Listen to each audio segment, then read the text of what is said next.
wimike Yesu Kristo mu buzima bwawe akubera umwami. Yazanywe no kugira ngo uronke ubugingo kandi uburonke busagutse. Ba mu ijambo rizana ubuzima, ubuzima bwawe bubeho buhinduka. Umusaraba ni etape incontournable. Umusaraba ni kibanza tugomba gushikako. Aho uri kuca hose ntuti umwami ari kumwe nawe.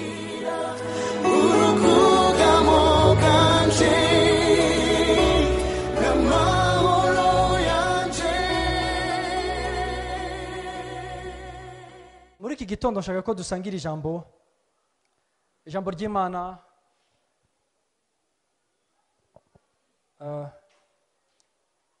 rimaze igihe kirekire mu mutima wanje. Ijambo rivuga sinzi uko narivuga mu Kirundi ariko ndaza kurisobanura uko narivuze mu Kirundi nyene. The cross, expression of love. Umusaraba ikigaragaza urukundo, icyexprima urukundo. Nibyo jambo nifuza ko dusangira muri kino gitondo. Reka dusomere hamwe aya majambo ari mu Baroma igice cya 5 umurongo wa 6 tugeze ku murongo wa 8. Abaroma igice cya 5 umurongo wa 6 tugeze ku murongo wa 8 haravuga ngo tugifise intege nke mu gihe gikwiye Kristo yapfiriye abatubaha Imana. Kuko ari bigoye ko umuntu apfira umugororotse. Biragoye ko umuntu apfira umugororotse. Biragoye yuko umuntu apfira uwundi muntu nubwo uwo muntu yoba ari umuntu mwiza. Umunyangeso nziza kumbure yotinyuka kumupfira, yotinyuka, ariko still biracagoye. Siko umurongo wa 8. Ariko Imana yatweretse urukundo rwayo idukunda. Ariko Imana yaduhishuriye urukundo dukunda. Ariko Imana yatugaragarije urukundo idukunda. Kuko Kristo yadupfiriye tukiri abanyavyaha. Yesu ashimwe. Amen. Kristo yadupfiriye tukiri abanyavyaha. Navuze nti nshaka ko tuganira iri jambo umusaraba ugaragaza umusaraba ugaragaza urukundo. Iyo turiko turavuga umusaraba reka twirefere cyane aho tubona umusaraba muri Bibiliya mu gihe cy'isezerano rishasha, igihe Abaroma aribo baganzaga isi. Umuntu yabaga yanswe, umuntu yabaga yuko ari indésirable muri société, umuntu yabaga yananiranye bakabona yuko atagikwiye kubaho, niwe baciraga urubanza rwo gupfa ku musaraba. Rwari urupfu ku bantu b'icyo gihe karagasuzuguro, rwari urupfu ruteye isoni kuri uwo muntu no ku muryango akomokamo. Kuko bavuga bati wewe nitukigukeneye, wewe ntunakibereye kubaho, wewe ntacyo umaze. Uwo niwe yajyaga ku musaraba. Icyo nicyo umusaraba warepresentaga, wasobanuraga, nicyo gicapo cy'umusaraba mu bantu bo mu kiriya gihe, igihe Abaroma bari baganje isi. Ndiko ndavuga umusaraba uhishura urukundo. Amen. Cyangwa urukundo ruhishurirwa ku musaraba cyangwa ku gikorwa cy'umusaraba. Yesu ashimwe. Amen. Iyo tuvuga urukundo naho nyene urazi yuko abantu bavuga ngo kunda ugukunda. Siko murakazi kakarimbo k'ikinyarwanda ngo kunda ugukunda. Bariko barareba ukungene baza kundekrita kugira ngo abantu bavuga ngo kunda ugukunda. Kuko yabanje kugukunda urashobora nawe kugira gute kumukunda. ariko ijambo ry'Imana ryo ritubwira ibitandukanye n'ivyo, kuko ntitwara abo gukundwa ariko aradukunda. Amen. Yadukunze tutabanje kumukunda, yadukunze umwe wese ari mu vyiwe. Ijambo ry'Imana ritubwira uko Imana yaremye umuntu. Igihe Imana yaremye umuntu imurema mu ishusho yayo, imushiraho, imuhaye ibintu byose, imutegurira ibintu byose byari bikenewe kugira ngo uyu muntu abeho neza. Imana irapouvoya ibikenewe byose kubwo kubaho neza k'uyu muntu. Imana iha umuntu, iduha ivyo dukeneye byose, ukuyemo ubusa. Muravyumva? Hama niyagarukirizaho, inamuha ububasha n'ubushobozi bwo kugira ngo aganze ivyo yaremye byose. Imuha kuyirepresenta, imuha kuyiserukira kugira ngo icyo yo ishaka gikoreke biciye muri uyu muntu. N'ivyo agarukiraho, inamuha umwanya wo kugiranira nawe imigenderanire, umwanya wo gusabana nawe, umwanya wo gukominya nawe. Ntiyamuhaye gusa ngo imureke, iranamuronderera umwanya. Ndakeneye umwanya wo kubana nawe kugira ngo muri uwo mwanya umbwire ama experience y'ubuzima bwawe mu vyo nagushizemo hagati. Umbwire ibikugora, umbwire n'ibikorohera, ibikunezereza n'ibitakuneza. Imana imuha umwanya. Mu yindi vugo, uyu muntu yari ari ahantu atunganiwe neza, atakintu na kimwe ahajije mu buzima. Ariko kandi ijambo ry'Imana rikatubwira ukungene uyu muntu nyene yashatse kwikura ku Mana, arondera kuba independent n'Imana. Urazi muri Yesaya 53 umurongo wa 6 ijambo ry'Imana tubwira ngo bose bari bafashe izabo nzira, umwe wese yari ari mu vyiwe, umwe wese yari yahaye Imana umugongo. Akajambo gakurikira aho ngaho gasobanura umusaraba, ariko kuko avuga ngo ariko Imana ifata ibigabitanyo vyabo bose ibimushirako. Ariko nshaka yuko ubona kwanza yuko abantu batanguye kumuha umugongo, umwe wese afatiye iwe nzira. Uku niko uyu muntu igihe Imana yamurema afise ibimukuye atunganiwe rwose, we yihitiramwo iyindi nzira, yihitiramwo ubundi buzima, ashaka kuba independent, gukora ibintu nk'uko we avyumva.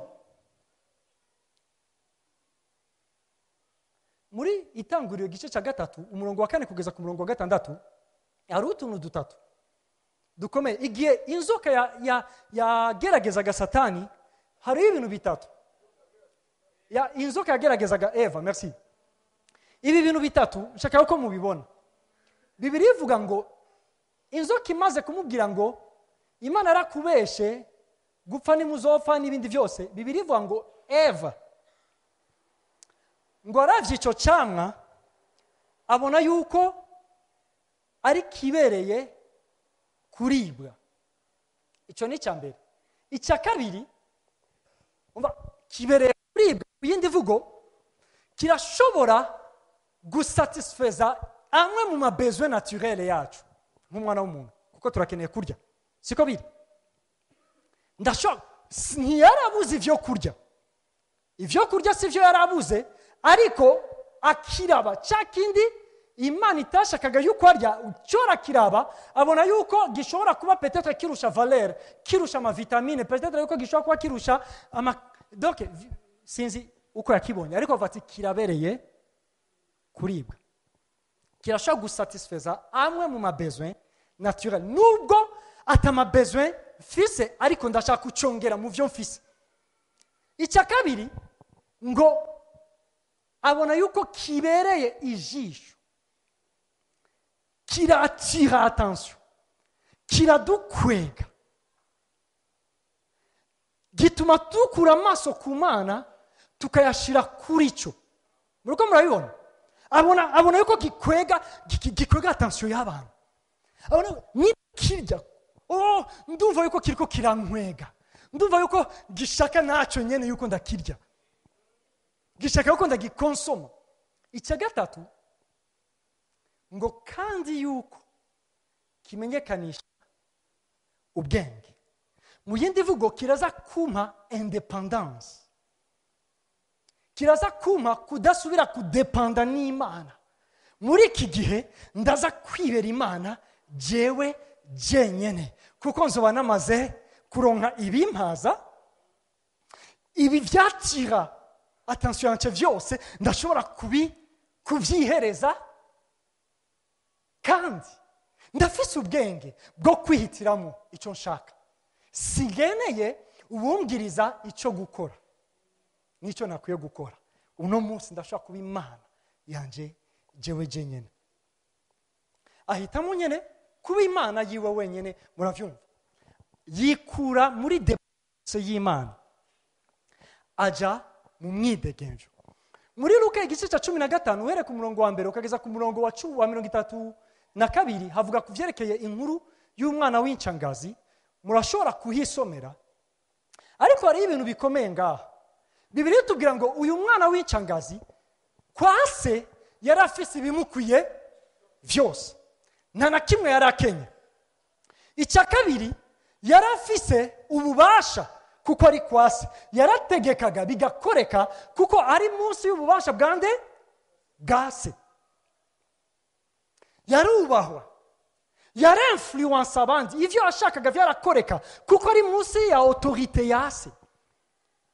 Nubwo ari umwana yarafise couverture ya se mu buryo abantu bamwubahiraga ico kubera se. Turimo kubibona. Kandi nubwo hogahaguruka ibimutera, se yarafise abakozi benshi bashobora kumurwanira. Mu yindi mvugo yarafise sécurité kwa se. Turimo kubibona. Yarafise ibikenewe vyose kwa se. Ariko kandi ijambo ry'Imana ritubwira ngo rimwe arahaguruka aravuga ati ngo bon, jewe rero nshaka kuba independent. Ndafashe ivyanje ndagiye. Ngiye kwibeshaho.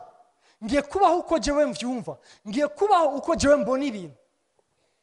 Ngiye kubaho uko jewe sobanura ibintu. Ahendwa nibifatika kuko yagiye ajanye itunga. Yarafise ibishobora kumutunga. Yarafise mu biboneka ibifatika. Yikura kwa se, yikura muri yo couverture ya se, aragenda. Ariko kandi igihe cyose dugize icyo dukoze hama hariho ingaruka. Chaque action ifise circonstance,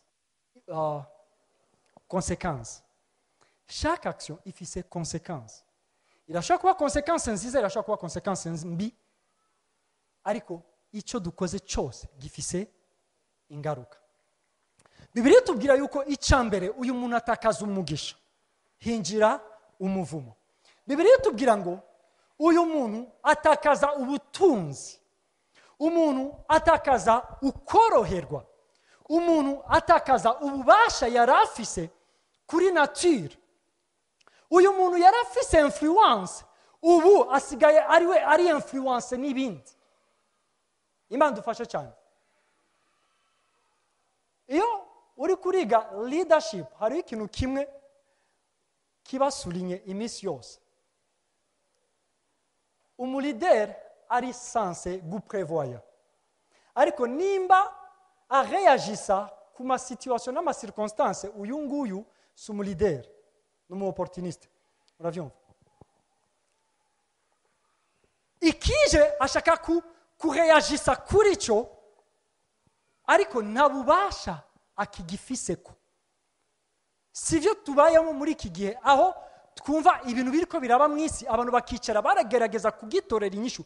Kubera iki? Kuko mbere ivyo bakoraga vyose ntibari bazi yuko hashobora kuvaho ingaruka zimeze gutyo.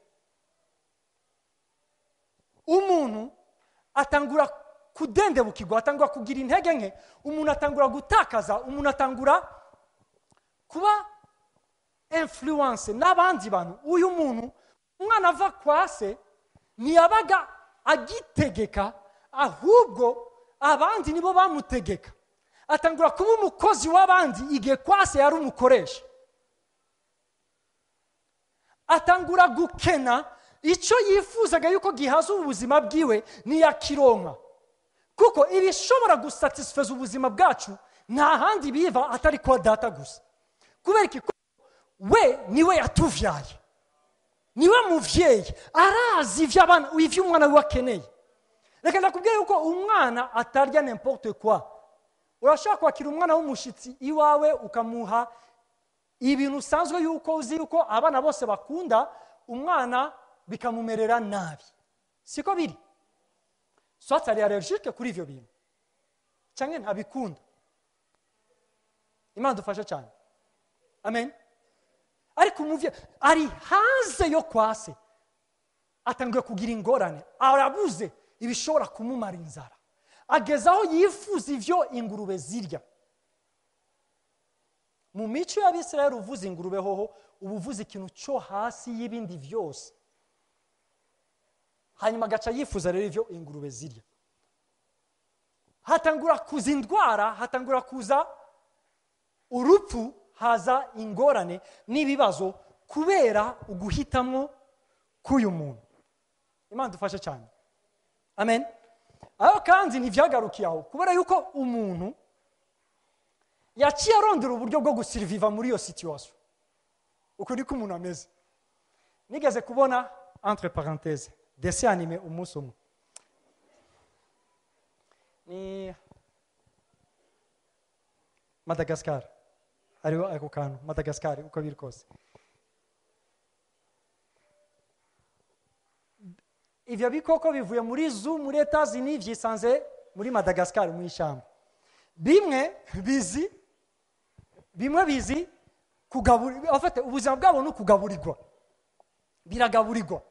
Ariko vyisanze muri milieu ata muntu numwe ashaka kubiprena en charge. Ubu nivyo nyene rero biza muca mubona rero muri iyo situation comment on va survivre. Siko vyari bigenzi bine, intambwe itangwa kubona zebra nubwo bari abagenzi, aho bari basanzwe baba intambwe yaragaburirwaga. Ariko ahangaha mu ishamba nta muntu ayigaburira hari, itanguye kubona zebra ikayibonamo ikiroti, ikinyama nyene kiroti. Murabibona? Siko none siko bazita iroti. Intambwe yitegereje wa mugenzi wayo ikamubonamo ikinyama nyene cy'umusoso. Mbere aho babaga icyo kibazo nticyabaga gihari, yuko bari munsi ya couverture y'abandi bantu babaprenaga en charge. Ariko ngaha muri iyi situation dukwiye gusurviva. Sasa wewe wari umugenzi wanje, ntangwe kukubonamo ubuzima bwanje. Utundi dukoko turiko turabirebera hariya, tubona baba étranger baje, tukabona intambwe itangwe ngo ariko namufasha kugira toilette. Mutashangala. Imana dufashe cyane.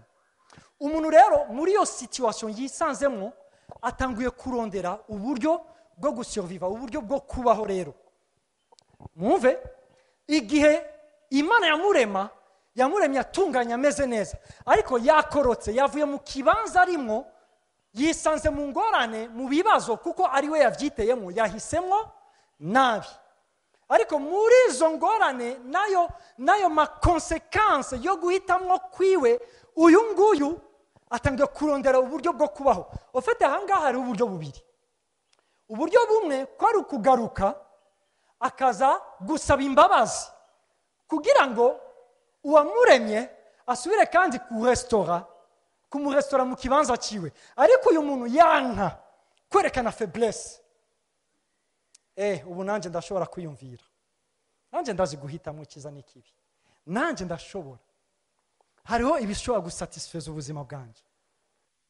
Ndashobora guha nka kwa kundi Salomo yavuze, icyo amaso yanjye yifuje cyose ndashobora kuyagiha. Nanje rero sinkeneye Imana, ndashaka kubaho nanje. Imana dufashe cyane. ariko kandi kuko umuntu iminsi yose ari umunyantege nke, iminsi yose agenda asanga yuko hari ahantu runaka adashobora kugera. Aho hantu adashobora kugera ni ahantu Imana yonyine ishobora kugera mu buzima bw'umuntu. Niyo mpamvu umuntu nubwo yanse kugaruka ku Mana, ariko umuntu yiyumviriye kwigirira Imana ziwe, ibyo twita ibigirwamana. Aho umuntu yatanguye kwiyumvira ku cyo twita idini uno munsi, nubwo gisobanurwa mu buryo bwinshi butandukanye, ariko uburyo bumwe bwo kugira ngo yemerwe n'Imana: nzosenga, egome nzobaho ndi independent, ariko nzosenga kameme, nzokora ivyo nshaka, ariko nzotanga amashikano yanje, nzotanga ibigira 10, nzotanga ibimazi. Kameme Imana izoraba ivyo ndayikorera, irashobora kunyemera. Aho abantu babayeho bibaza yuko dushobora kumanipira Imana n'ivyo dukora. Imana dufashe cyane. Umuntu atangura kwiremera uburyo bwo kugira ngo aho ahengamiye kameme Imana imwemere. Imana imwemere aho yahengamiye. Imana imuhezagirire aho yahengamiye. Imana imugire neza aho yahengamiye. Uko niko umuntu mu bwenge bwiwe, kuko yamaze kwiyumvira yuko none ndafise ubwenge, kuko icyamwa nariye kimenyekanisha ubwenge, ndashobora kwihitiramo. Imana dufashe cyane. Ikindi nuko umuntu adevelopa ubwenge nabwo nyene. Niko usanga ariko baragerageza muri iki gihe cyacu guteza imbere cyane ivy'ubuhinga, guteza imbere cyane ubwenge, bagakora ibintu byinshi cyane kugira ngo bashobore kuba independent n'Imana. Ndazi yuko ninarwara shobora gufata umuti runaka nkakira, ariko murazi yuko imiti myinshi baba bafashe ifise ama-effet secondaire. Ariko baragerageza, hakaza ikintu kiba challenginga, bakagerageza bagakoresha ubwenge kugira ngo bagerageze gukora ibishoboka byose, berekane yuko badakeneye Imana, bihagije bonyene, bashobora kwibeshaho bonyene. Ikindi muri ubwo buryo nyene niyo haje n'ubu buryo aho umuntu muri societe, muri communauté, mu kibano, aho ashaka yuko ivyo birengana vyemerwa, abantu bavati kugira ngo ivyanje vyemerwe ndashobora no gukoresha igiturire, nka corrompa abantu bakemera yuko ivyanje bigira gute, birengana, ivyanje vyemerwe. Imana dufashe cyane. Ubundi nawe aravuga ati ngo ubukene burakomeye, buratwishe muri iki gihugu cyacu. Sasa umuherezi wese arira ku gicaniro ciwe. Sasa nimba nkora ngaha, abantu bose bazoza kunsaba service, nta numwe azoyironka adasize akantu, kuko umuherezi wese arira ku gicaniro. Ubwo niko bwenge bw'abantu bariko barabudevelopa mu buryo ushobora kuza unafitiye uburenganzira ikintu runaka, umuntu akakwima service wari ukeneye, apana kubera yuko utari uyikwiriye, kuko ashaka yuko ugira icyo usize. Imana dufashe cyane. Amen. Uko niko abantu bagerageje kugira ngo bashobore gusurviva mu kungene bisanze mu ngorane. Abantu batangwa gushira imitima yabo ku mafaranga, bibaza yuko igiceri, amafaranga, ubutunzi bushobora kubumba ubuzima bwabo. Mwibuke yuko Bibiliya itubwira yuko urukundo rw'amafaranga, ugushira umutima ku butunzi, iki kintu namana gisubiyemo kugira ngo tugitahure neza. Nta hantu na hamwe Bibiliya ivuga yuko ubutunzi ari intango y'ivyaha, ari intango y'ibibi byose. Nta hahari. Bibiliya ivuga ngo ugukunda, kubera yuko iyo ukunze uritanga ku bw'icyo kintu. Iyo ukunze urakora ibishoboka kugira ngo ushike kuri icyo kintu. Kuko turaza kubona impamvu y'umusaraba cyangwa urukundo kungene rwasobanuwe n'umusaraba. Niyo mpamvu Imana ivuga ati niwakunda amafaranga umenye yuko bizo kubera umuzi w'ibibi byose.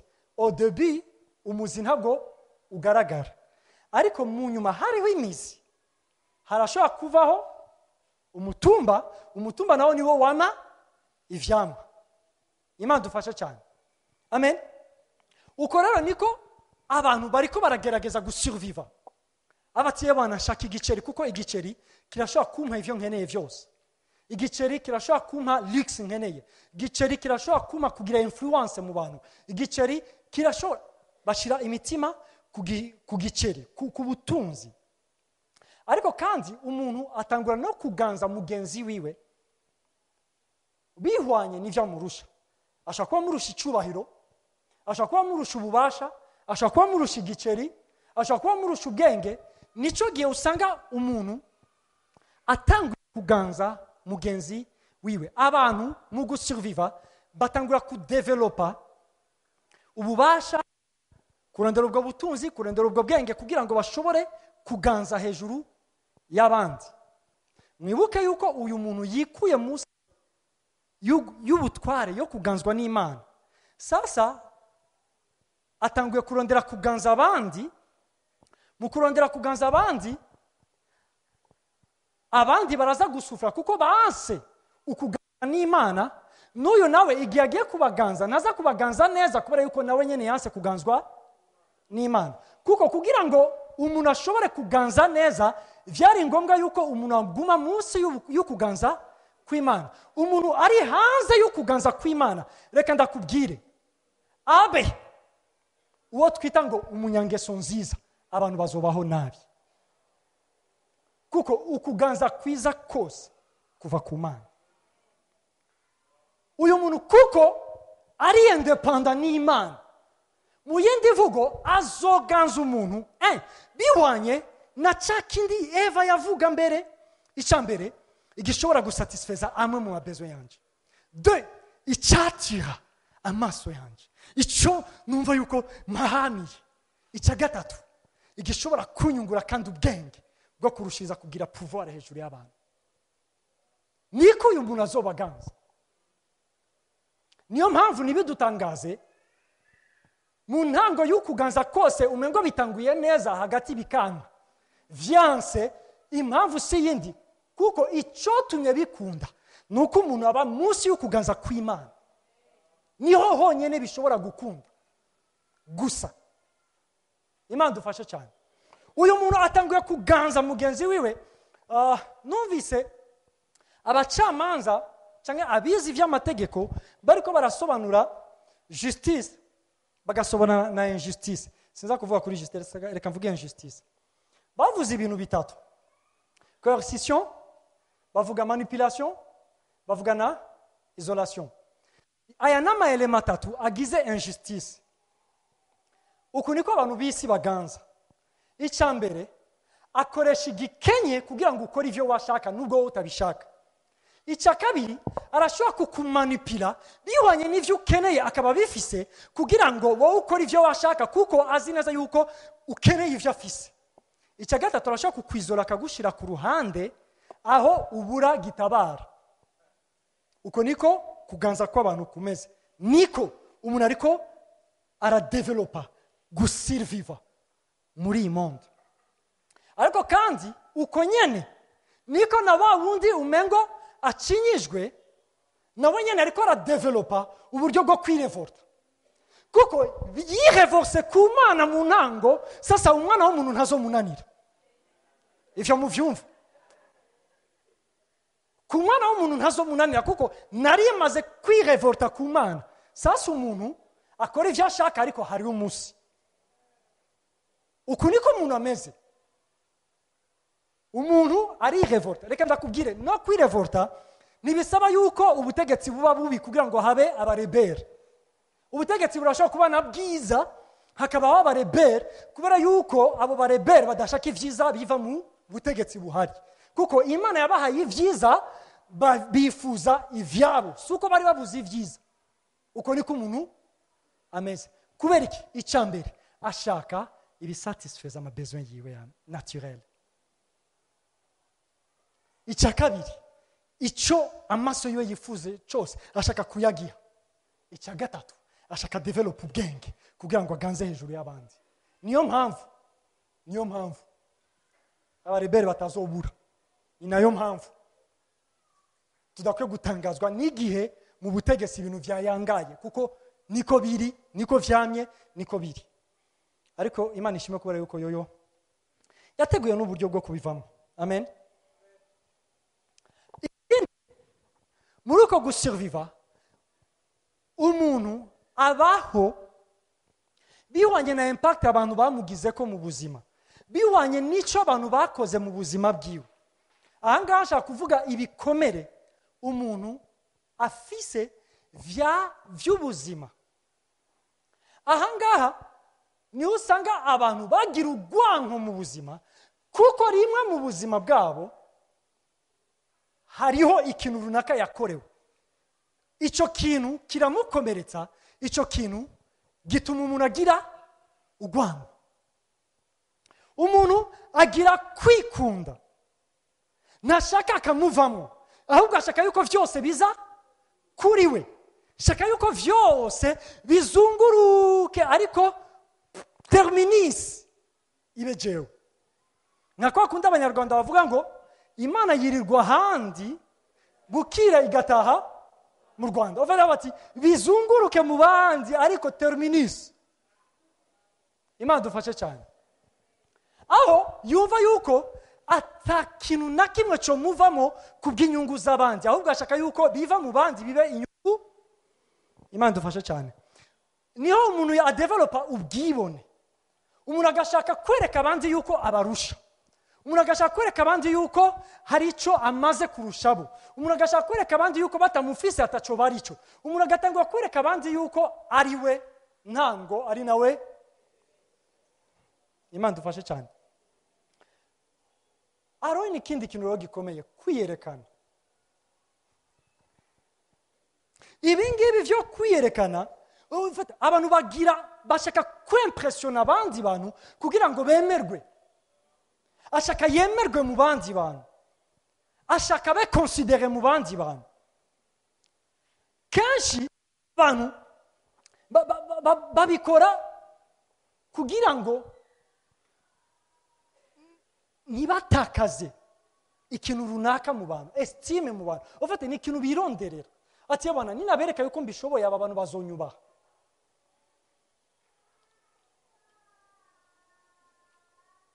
ibi rero nivyo bituma habaho n'amakompetisiyo menshi mu bantu kandi ikibabaje nuko no mu ngoro y'Imana birahari aho abantu bakora ibintu kubwo guhiganwa n'abandi kubera iki kuko shaka ndabereke yuko ari cyo mazi shaka mbereke yuko hari cyo nshoboye shaka mbereke yuko hari urugezo runaka ndiko hari shaka umuntu akaruha kubera iki kuko ashaka kwimpressiona abantu ubu n'uburyo isi ya developye bwo gusurviva mu kibazo abantu bishizemo ariko ikibazo nuko tubibona no mu nzu y'Imana ikindi nuko ubwoba bw'abantu gutinya abantu umuntu agatinya abantu mu buryo abantu bavuze cyose kuko atinya soit gutakaza abagenzi atinya gutakaza position ikibanza arimo atinya gutakaza inyungu runaka yarafise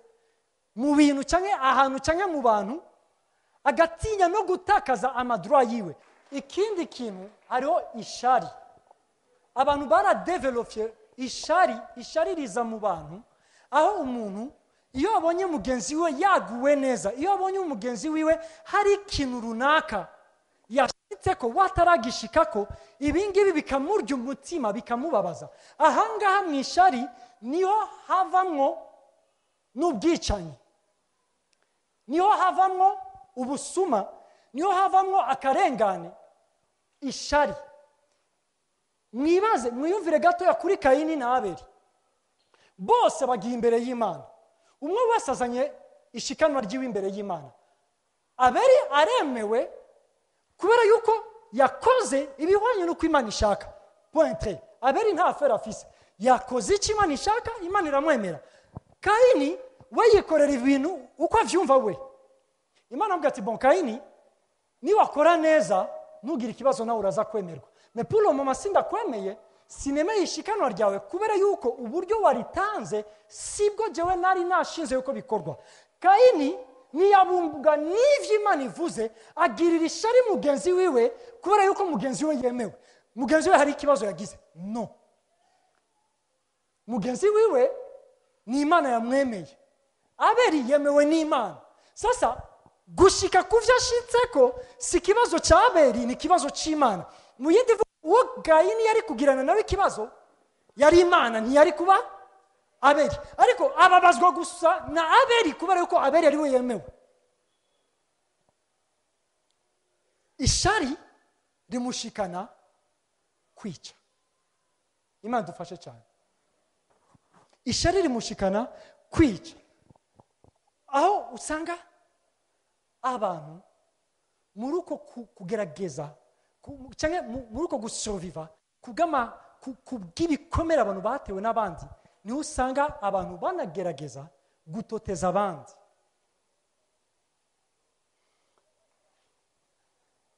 Abantu ofete akarengane iyo gahari ntituzaje tukaronderera kure, gahagaze ku bikomere abantu bafise mu buzima. Imana dufashe cyane. No kubona abantu bakubita bagenzi babo ni ingaruka z'ibikomere. Abagabo bakubita abagore n'abagore bakubita abagabo, nibwo mubibaza yuko bitabaho. Navyo nyene ni bikomere vy'ubuzima. Imana dufashe cyane. Iyo abantu bafise agatima ko ni bikomere vy'ivyo baciyemo muri kahise. Hariho ibintu vyo usanga abantu babaye addicted kuri ku nzoga, ibiyayuramutwe, abantu no kuri sex, abantu ugasanga babohewe cyane kuri ivyo. Kenshi biba binahagaze ku bikomere bagize mu buzima. Imana dufashe cyane. Ibi ngibi icyo bikora mu bantu, umuntu aratakara, ntabwo aba kibaye we, umuntu aratakaza personalite yiwe, ntabwo aba kibaye. Abantu benshi baba influence n'abandi bantu. Imana dufashe cyane. Amen. Uku niko umuntu yagerageje gusurviva, ariko kandi murabona yuko nubwo yagerageje gusurviva, ahubwo ariko arishira cyane mu buja. Ariko ararushiriza kubabaza ubuzima bwiwe wenyene, ariko ararushiriza kwibabaza. Ariko kandi Imana ishimwe kubera yuko tashimye yuko bibandanya gutyo. Imana niyaryohererwe, Imana niyumvise yuko iguwe neza no kubona umuntu muri iyo situation, muri iyo condition umuntu arimo nubwo ari we yayishizemo.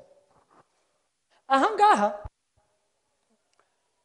niyo tubona kuko mbere hari ivyagezwe vyaje biza kumenyesha umuntu ivyo Imana igomba.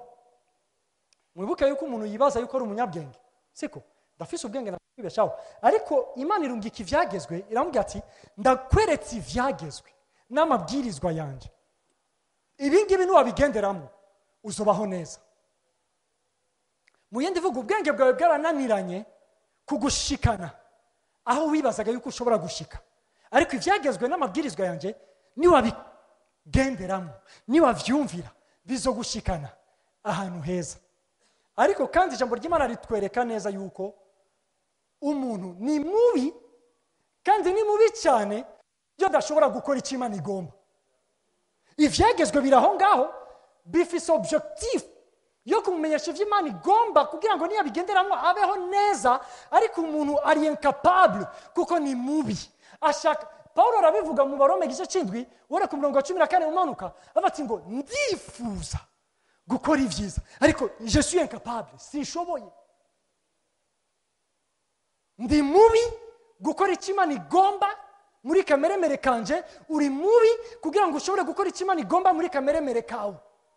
turi babi ibyagezwe biri aho turashobora kubimenya kera tugikizwa mu myaka ya 1993 nari mfise umukuze yari umuyisilamu niwe yatangiye gukizwa hanyuma dutanguye kumukurikira yari kuri Vivante we yasengeraga muri Anglican no kuri Vivante ariko tuge tumukurikira kuri Vivante muravyumva tugezeyo umva sinzi inyigisho yari yakurikiye rimwe azafise liste y'amabwirizwa 10 natwe tuca turayakoporora tugiyagendana ntabwo kuyagendana mu mufuko malheureusement sinshobora kuyavuga mu mutwe yose ngo ndayaheze kuko ntayo nzi mumbabarire umbwiye amabwirizwa 10 ya Mose ngo yatondesha uko avuga ntayo nzi kuko nico gihe nibajije yuko nshobora kuyakurikira byarananiye no kuyasoma kuko numvaga yuko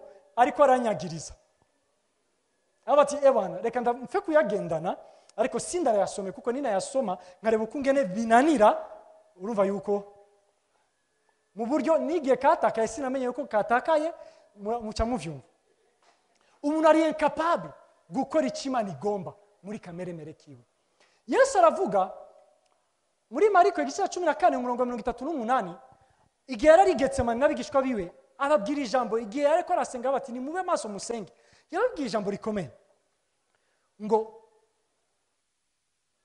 umutima urashaka ariko ubiri uri nigenge uko niko tumeze rero turi incapable aha rero niho umusaraba waciye w'intervene aha rero reka mvuge muri nkoresha imvugo jewe Christian yanje vyabaye ngombwa yuko igikorwa cy'umusaraba gikoreka mu mutima w'Imana kugira ngo twebwe dusubire kuzura n'Imana vyabaye ngombwa yuko igikorwa cy'umusaraba gikoreka mu mutima kugira ngo twebwe dusubire kwemerwa n'Imana kuko nta rezo nimwe yari ihari yuko Imana isubira kandi kudukunda nta mpamvu nimwe yari ihari yuko Imana isubira kandi kutwemera nta mpamvu nimwe yari ihari yuko Imana ishobora kutubabarira kuko ibyiza vyose yatweretse twebwe twavuze ati gumana navyo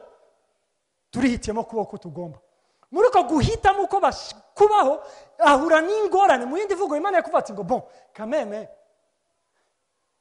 nta kibazo je mfise naragerageje gukora ivyo nkwiye gukora vyose siko kenshi tuvuga ivyo nari nkwiye gukora vyose narabikoze sasa ariko arasubisa konsekansi y'inyifato ziwe vyabaye ngombwa yuko igikorwa cy'umusaraba gikoreka mu buzima mu mutima w'Imana kugira ngo bikunde jewe nawe we twemerwe n'Imana haleluya haleluya Bibiliya ngo tukira abanyavyaha Kristo yadupfiriye ku musaraba ivyo bibaho kugira ngo Imana idusobanurire idutahuze yuko ikunda mu yindi vugo Imana bati ngo mpfe ubeho nitwe kijuju wowe witwa umunyabwenge nitwe umunyanyagenge wowe witwe umunyenkomezi nitwe umunyavyaha wowe witwa umugororotsi nandukane n'umuco wowe uve mu uja mu muco vyabaye ngombwa yuko Imana yemera yuko ivyo bikoreka muri yo irexperimenti igikorwa cy'umusaraba kugira ngo jewe na wewe uno munsi tumenye urukundo rw'Imana haleluya uno munsi twari babi ariko Imana itwita beza twari dupfuye Imana ivuga ati uri muzima twari mu mwiza Imana ivuga ngo uri umuco twari abarwayi yemera gushishagurwa avuga ati ubu ufite amagara meza urakize haleluya twari tuvumwe Bibiliya ivuga ngo yikorera umuvumo wose bisobanura yuko ni wose ukuyemo 0 wose ntakabuzemo wose arawikorera kugira ngo twege turonse umugisha ntituronke umugisha harimo akabuzemo urazi iyo turiko turavuga ngo hariho umugisha gutanga kurusha guhabwa, ibi ngibi biradusimira iyo turiko turatanga ko bazika ninatanga ndazi yuko hariho umugisha wo gutanga, ariko reka ndakubwira yuko urashobora kurya umugisha wo gutanga utatanze. Kubera iki? Kuko hariho watanze adasaba yuko urinda gutanga kugira ngo aguhe uwo mugisha, aduha umugisha wose kuko yikoreye umuvumo wose. Niyo mpamvu iyo turiko turatanga ntitubitangishwa no kurondera umugisha, tubitangishwa n'uwamaze gutanga kugira ngo tube turonke uwo mugisha. Kubera iki? Kuva ati jewe nihinduye ikivume kugira ngo mwege muhinduke umugisha, muronke umugisha wose ubakwiye. Yesu ashimwe. Twarabisi avuga ati ntimukirabisi mwege murabijuru, atwita abijuru. Niyo mpamvu Bibiliya ivuga ngo nubwo turi ngaha mu isi, Bibiliya ivuga ngo ubuzima bwacu buhishanijwe na Kristo ijuru, ngo kumana.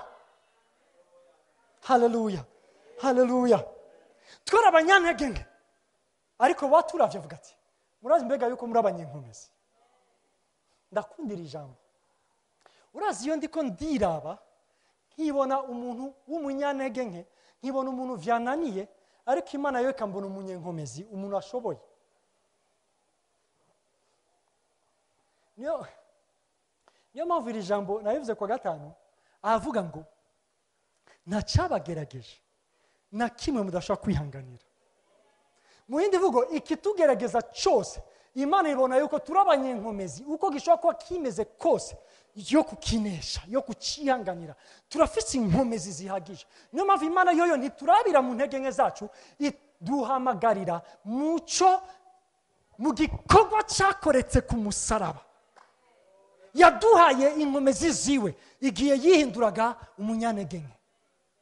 Niyo mpamvu avuga ngo twarabaneshejwe, yo Imana ikavuga ati murabanesha. Mu Kirundi bavuga ijambo ngo turushishwaho kunesha. Mu yindi vugo twanesheje, ariko kandi ejo tuzosubira kandi tuneshe, ejo bundi tusubira tuneshe, n'ikindi gihe tuzonesha, apana ku bwacu, kubwo wadukunze. Yesu ashimwe. Mu yindi vugo intsinzi si yanje, yarayimpaye. Niyo mpamvu n'igihe naniwe ndashobora kwitamba kuri Satani ndamubwira nti mbega urazi ko nakunesheje. Muri kameremere nananiwe, ariko muri Kristo nanesheje.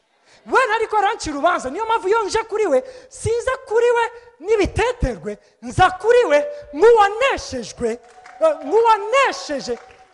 Abafaransa bavuga ngo il y a la bataille et la guerre. La bataille niyo ngiyo, la guerre ni yose.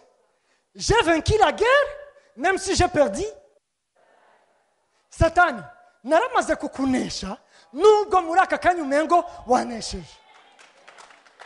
Yesu ashimwe. Nubwo umengo yuko wamukomo igitsinsiri, ariko we yaramaze kugufyona. Mbega sinzi niba mumaze gusoma neza uyu murongo. Kenshi urazazanira Genèse 3:15. Hako bavuga ngo inzoka izomukomora ku gitsinsiri, nawe acha yifyonya ngo umutwe. Bibiliya ivuga ngo azoyifyonya ngo umutwe nayo mukomore ku gitsinsiri. Yamaze kuyifyonyora umutwe, mbega vyokunda yuko imukomora ku gitsinsiri? Nibikunda. Ariko pourquoi batanguye gufyonyanga ku mutwe? Mu yindi vugo bavuga la guerre yuko azoyinesha, même si hariho ahantu bizogaragara ari nkaho il a perdu la bataille.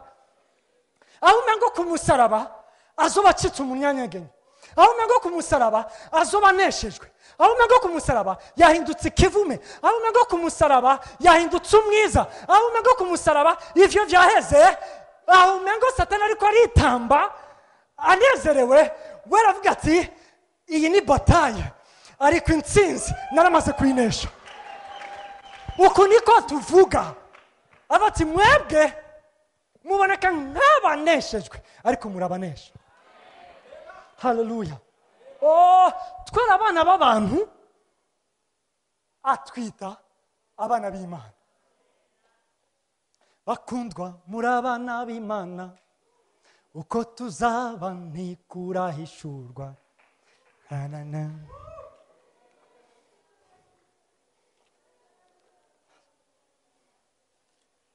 Ngira ndangize. ikintu kimwe kitugora kenshi nuko tutiyiza abo turi bo. Iyo twari kwimenya abo turi bo byose vyotoye umurongo, siko? Ingorane n'ibibazo dufise bihagaze kuri independence yacu ku Mana. Nous nous sommes révoltés ku Mana dushaka kuba aba independent. Tubeho uko tuvyumva, tubeho uko tubona ibintu, uko tuge tubisobanura niko dushaka yuko bibaho. Ariko twisanga mu kaga no mu ngorane no mu ntambara no mu bukene no mu gupfa rubi no mu bibazo bitagarukira kuri twebwe gusa uko biafekta abandi bantu bakababazwa bakagirirwa nabi bikamera nabi bikamera ukagirira nabi umuntu nawe akakugirira nabi bikavangatirana nk'ubugari nk'ubufu n'amazi bikahinduka ubugari tugapfa rubi tukamererwa nabi kubera iki? Kuko dushaka kuba aba independent ku Mana. Ariko Imana kutugarukana kuri dependance yayo, kuko ariho honyene dushobora kubaho neza. Vyabaye ngombwa yuko igikorwa cy'umusaraba gikoreka muri yo mu mutima wayo. Sasa nshaka yuko wiyumvira kucurico kubw'igikorwa cyakoretse mu mutima w'Imana, kucurico kubw'igikorwa cy'umusaraba mu mutima w'Imana. Wibaza yuko ivyo bintu Imana yovyihanganira iyo bifashwe minenegwe? Imana dufashe cyane. Iyo utaza agaciro k'ikintu wowe urashobora kugifata minenegwe, ariko uza agaciro k'icyo kintu agifataho seriye. Nimba hari umuntu ari seriye kucurico ni Imana. Niyo mpamvu mu mutima wayo ivuga ati wakamenya icurico, menya icyo nakugize cyo. Niwemere kuganzwa n'isi, niwemere kuba manipule n'isi, niwemere kuba umuja w'abandi bantu. Kura umutima wawe ku bintu bifatika, kura amaso yawe kuri ivyo bibazo ko bishobora gusatisfaza amabezo yawe, kura umutima wawe n'amaso yawe kuri ivyo bigukwega, kuri ivyo isi proposa. Kura amaso yawe kuri ivyo biriko birakwica, yashire kuco jewe nakoze kuri wowe. Wimenye uriwe, uri umwana w'Imana. Niyo mpamvu no kubaho kwawe ubiriza uri umwana w'Imana, ufise ubuzima bw'Imana muri wowe. Niyo mpamvu ubuzima turi sanse kubaho n'ubuzima bw'Imana, si ubuzima bwanje.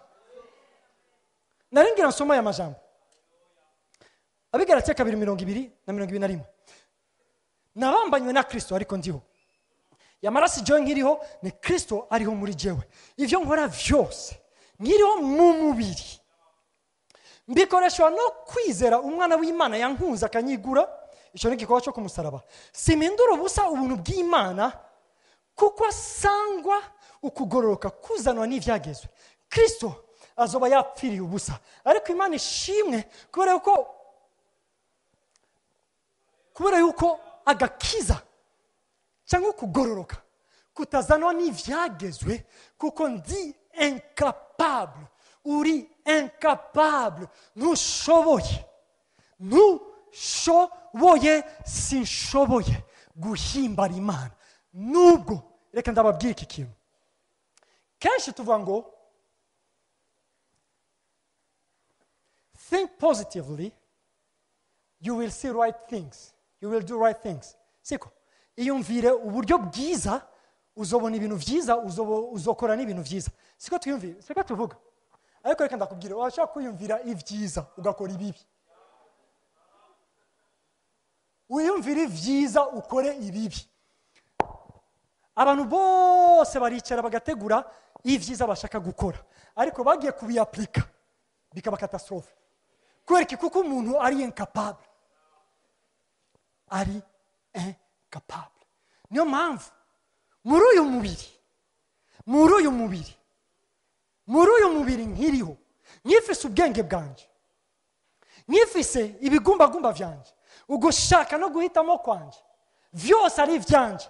Muri uyu mubiri ndazi yuko ubuzima mfise si ubwanje. Mu yindi vugo, muri uyu mubiri ndi kwa kundi mubi, ariko muri uyu mubiri nyene ndi mwiza w'intungane. Mu maso y'Imana, Imana imbonera mu gikorwa cy'umusaraba cyakoretse mu buzima bwiwe. Yesu yarishe ikiguzi. rero muri uyu mubiri ndafise shwa swat kubaho mbayeho nka jewe Kristo muri uyu mubiri cyangwa muri uyu mubiri nyene mbeho bihwanye n'igikorwa cyakoretse mu mutima w'Imana, aho ubuzima bwanje bwo kubaho mbubaho nizera. Reka ndakubwira, nimba hari ikintu kimwe kigoye gusobanura ni ukwizera. Kubera iki? Kuko ibintu tubonesha amaso biradukorako cyane. Ibyo tutabonesha amaso ni ibintu biri abstrait nyene, muravyumva, ntibifatika ntibitahurika. Gute ushobora kumbwira ngo umwe niwe yigeze kuducira umugani umunsi umwe ngo inkware ivunitse ihura n'umwana kweri.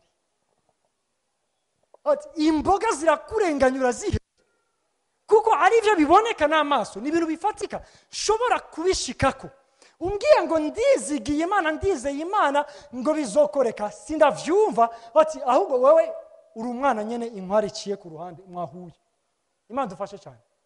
Ariko reka ndakubwire, Paulo avuga neza ngo kubaho mbaho mu kwizera, mu yindi mvugo magaciro ico Imana inyita kurusha uko nakuze, nuko narezwe, nuko nigishijwe n'ubuzima insanzwe mbamo. Yasashimwe. Ahangaha niho umuntu aba umwendependant ku bantu agasubira muri dependance n'Imana. N'abakiba influence n'abantu ariko ubuzima bwiwe bukaba influence n'Imana. Ni naco gihe ubuzima bw'umuntu butangura kugira impact ku buzima bw'abandi bantu. Aho umuntu adakoreshwa n'umutima wo gukunda igiceri, ahubwo abikoreshwa n'icyubahiro cy'Imana, ico giceri kije kitaje ariko arahesha Imana icyubahiro, ivyo birasatisfeza umutima wiwe. Ivyo birasatisfeza umutima wiwe. Umuntu ntabwo abagitinya gutakaza ibintu nabiriya, na nubwo abatinya kuba marginalisé muri société. Umuntu arizi uwo ari we, arazi personalite yiwe, arazi ico Imana yamugizeco, arahagarara akisobanura nk'uko Imana imusobanura, apana nk'uko abantu badusobanura. Sasa kuko duha agaciro cyane ivyo abantu bavuga, niyo mpamvu icyo bashaka tugikora kugira ngo tuganye confiance yabo. Reka ndakubwire, nitwimenya abo turibo ntakizosubira kandi kutuganza. Ubuzima bwacu buzoba buri libre, aho dushobora guhita icyo dushaka, atari kubya za mpamvu zo gusatisfeza amabesoin yacu, zo guha amaso yacu icyo yifuza, cyangwa zo kurondera ubwenge bwo kumanipira ibintu. Ahubwo icyo dukora cyose tugikora turi libre, ariko tugikoreshwa n'impamvu z'urukundo. Mu Bikorinto wa 2 igice cya 5 umurongo wa 14 n'uwa 15 ndahejeje, Paulo aravugira ijambo ngo umwe avuga ngo urukundo rwa Kristo nirwo rutugobera, urukundo rwa Kristo nirwo rudusunika gukora, kubera yuko umwe yapfiriye bose. Mbega waba uri muri bose muri iki gitondo? Waba uri muri bose muri iki gitondo? Yaragupfiriye. Bibiliya ivuga ngo ivyo ukora ubikoreshwe n'urukundo, kuko nimba uri muri bose yaragupfiriye kugira ngo wewe niwabaho nube ukibaho winezereza, ubeho unezereza uwagupfiriye akakuzukira. Umviriza, ubaho umunezereza we yagupfiriye akakuzukira, atari kwinezereza apana kubwiye ndi mpamvu, kubera yuko badakoresha manipulation, ariko avuga ati bibe bihagaze mu rukundo, bibe bihagaze mu rukundo. Amen. Reka dutahure urukundo rw'Imana rwagaragariye mu gikorwa cy'umusaraba. Ibi ngibi bizoduha umwidegemvyo wo kubaho. Tuzobaho, turashaka guhaguruka. Hallelujah. Tuzobaho. Beneda, tuzobaho apana ubuzima bwononywe n'isi. Tuzobaho apana ubuzima buri munsi y'ubuja bw'abandi bantu. Tuzobaho tutari influence n'isi tuzokwa influence isi twebwe.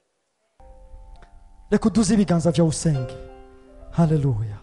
Onere abashite kere ababa. Mwami turagushima kuri uno mugoroba. Mwami ndaguha ishimwe n'icyubahiro kuri uno muri kino gitondo mwami, kuri uno murango. Ndagushimiye urukundo rwawe rw'agahebuza.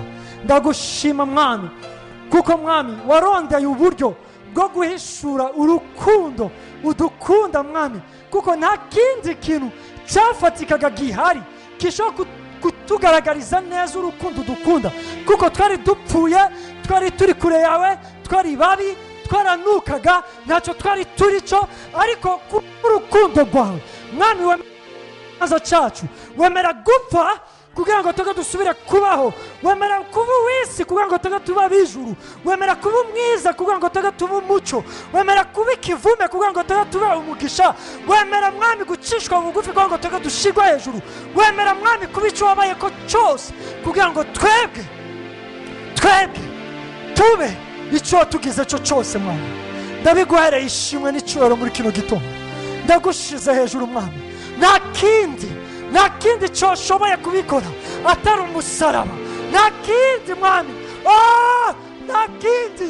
Ni wowe wemeye gupfa, ni wowe wemeye gutanga ubwawe bugingo, ni wowe wemeye kudisiparesa kugira ngo dusubire kandi kuaparesa. Ni wowe mwami wihinduye ubusa kugira ngo tujye ducike ikintu runaka cy'agaciro. N'umusaraba gusa mwami, n'umusaraba gusa niwo ushobora kudusobanurira neza urukundo dukunda mwami. Ni wowe wonyine ushobora kudutahuza yuko mwami kugira ngo dukire akaga n'ingaruka z'ivyo umwana w'umuntu yishizemo mwami, atakindi atari wowe gusa. Niyo mpamvu ngusaba kugira ngo mwami, nk'uko wasutse urukundo rwawe muri mpemu yera mu mitima yacu, ndasenze muri kino gitondo kugira ngo urwo rukundo abe rwo rutuganza, urwo rukundo abe rwo ruganza ishengaho, urwo rukundo abe rwo ruba motivation mwami y'ivyo dukora vyose mwami. Iyo hariho igikenewe mwami nikikorwe mwami, n'izindi mpamvu kuko icyo turi icyo tukiri icyo, ariko mwami icyo dukora gikwiye gukorwa kubw'impamvu z'urukundo, kubw'impamvu z'urukundo, kuko icyo wari uri cyo mwami nicyo uri ibihe bidashira, ariko icyo wakoze wagikoze kubw'impamvu z'urukundo. Niyo mpamvu ngushimira icyo turi cyo muri wawe mwami, ariko ngusaba kugira ngo icyo dukora cyose kibe kubw'impamvu z'urukundo, kuko mwami iyo utari kubikora ntacyo byari kukugabanya ko mwami, no kubikora ntacyo byakongeye ko, ariko warabikoze gusa kuko dukunda mwami. Nitwabikora ntacyo bitwongera nicyo bitugabanya ko tutabikoze, ariko mwami reka tubikore kuko tugukunda. Reka mwami natwe icyo gikorwa gikoreke muri twe, umusaraba dupfe, tudisiparese, tuveho kugira ngo ubuzima bwawe bugaragare mwami. Twitandukanye n'ivyo wadutandukanyije navyo kugira ngo tube neza icyo tubaye, icyo tugize cyo mwami. Isi kibone, isi cifuze, isi gushime, isi guhimbaze, isi kunezererwe kubw'icyo ngicyo wakoze mwami. Hekorera baba mwami, natuye umugisha wawe ku bana bawe kuri uno mwanya, umugisha wose, umugisha wose, umugisha utusha ku maspa yose agize ubuzima bw'umuntu, ku cyo umuntu akeneye cyose mwami. Ndatangaje muri uno mwanya kwakira uwo mugisha, nk'uko igikorwa cy'umusaraba kimeze, nk'uko ikiguzi cyarishwe ku musaraba kimeze. Ndatuye ugukira ku barwayi, ndatuye ukubohoka ku baboshwe, ndatuye akaruhuka ku barushe, ndatuye ubwenge ku babukeneye, ndatuye mwami abana ku babakeneye, ndatuye akazi ku bagakeneye, ndatuye mwami ukugurura imiryango ku bakeneye kubona imiryango yuguruka mwami, kubw'ikiguzi cyarishwe ku musaraba, kubw'igikorwa cy'umusaraba. Ndatuye ukugira neza kwawe, kuko mwami kora maze kuba disponible, kurahari mwami. Moi je le déclare tout simplement mwami, ndavyatuye tout simplement, ndabitangaje kuri bo babibone, babigenderamo, kuko babihabwe n'igikorwa cy'umusaraba. Uhabwe icyubahiro kuko uri Imana igira neza. uhezagira abana bawe mwami muri iyi weekend, wagirire neza muri iyi ndwi tugira twinjiremo mwami. Ishengero rirushirize kugaragaza ubwiza bw'igikorwa cy'umusaraba mu izina ryawe ryera no ku bw'icyubahiro cya mwami Yesu turasenze dushima. Amen. Hallelujah. Umwami Yesu abahezagira abagirire neza mu buryo bwose.